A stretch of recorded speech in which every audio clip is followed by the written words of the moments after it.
Halo semuanya, selamat datang kembali di Charter File.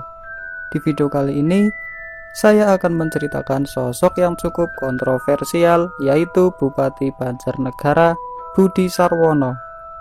Di balik kasus yang tengah menjeratnya, ternyata dulu beliau pernah menjadi bandar narkoba dan pernah mati suri.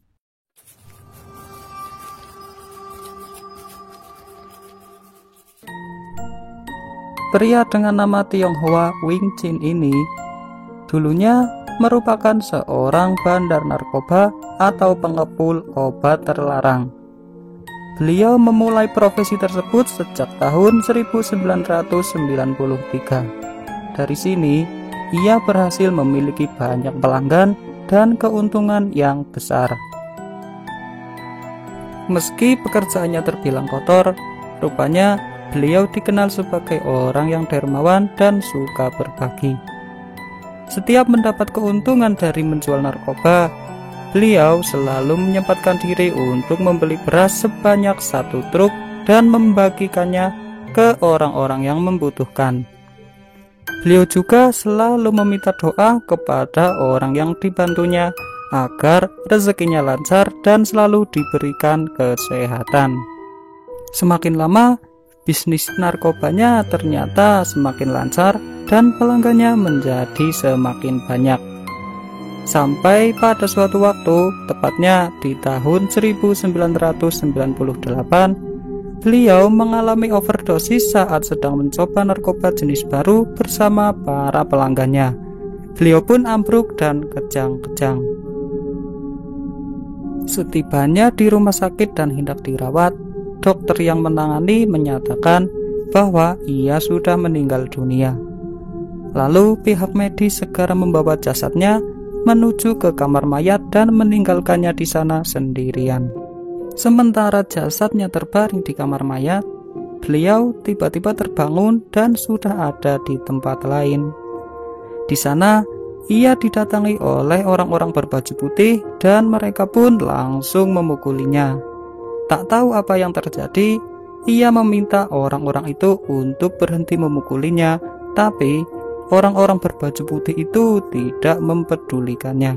Dalam kondisi ketakutan dan tersiksa itu, tiba-tiba saja ada anak kecil datang dan menyuruhnya untuk membaca istighfar agar orang-orang itu berhenti memukulinya. Tapi karena beliau tidak tahu apa itu istighfar, orang-orang itu terus memukulinya sampai akhirnya ia meminta ampun atas nama Tuhan. Setelah berhenti, kemudian sosok putih itu menanyai tentang agama yang ingin dipilih. Lantas, beliau memilih Islam sebagai agamanya. Akhirnya, beliau pun dibimbing untuk mengucapkan syahadat. Sosok itu juga berpesan untuk terus berbuat baik, karena jika tidak, maka akan mendapatkan hukuman yang lebih berat lagi dari ini. Kemudian beliau pun terbangun. Ia terkejut saat sadar dan mengetahui kalau tubuhnya sudah diikat dan berada di kamar mayat. Karena takut dan tidak ada orang, ia pun berteriak meminta pertolongan. Mendengar teriakannya, beberapa orang datang.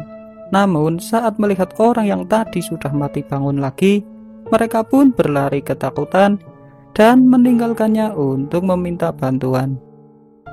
Dokter yang mengetahui kejadian itu pun terkejut. Bagaimana mungkin orang yang sudah dinyatakan meninggal 6 jam yang lalu ternyata masih hidup? Akhirnya beliau pun menceritakan kejadian yang baru dialaminya kepada dokter.